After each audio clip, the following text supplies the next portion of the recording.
ఇక జగన్ ఇటీవల చాలా జిల్లాల్లో పర్యటించారని ఎక్కడా ఆయన్ను అడ్డుకోలేదని గుర్తు చేశారు. జగన్ కు తిరుమల వెళ్లే ఇష్టం లేకే పర్యటన రద్దు చేసుకున్నారని ఆరోపించారు. టాపిక్ డైవర్ట్ చేయడానికి నోటీసుల గురించి మాట్లాడారని అన్నారు. ఇక జగన్ ను ఆపే ప్రయత్నం తామేం చేయలేదని అన్నారు. జగన్ ఎప్పుడైనా తిరుమల లడ్డూ తిన్నారా అని వంగలపూడి అనిత ప్రశ్నించారు.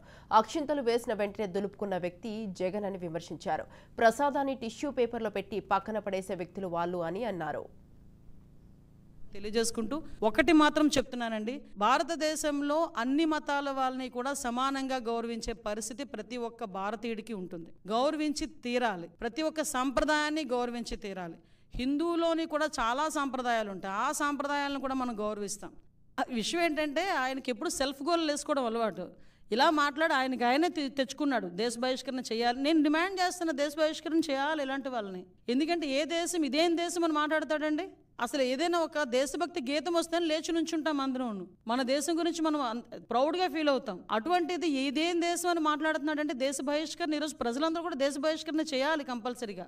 అలాంటి వాడిని డిక్లరేషన్ ఇచ్చి వెళ్తే కనుక పరిస్థితి ఏంటో ఆలోచించండి ఒకసారి. ఇన్ని రోజులు ఎందుకు కనీసం ప్రసాదం తినడానికి కూడా అంటే ఇతగాడి పరిస్థితి ఎలా ఉంటుందంటే దేవుడైనా నా గుమ్మం దగ్గరికి రావాలనుకునే తత్వం అండి.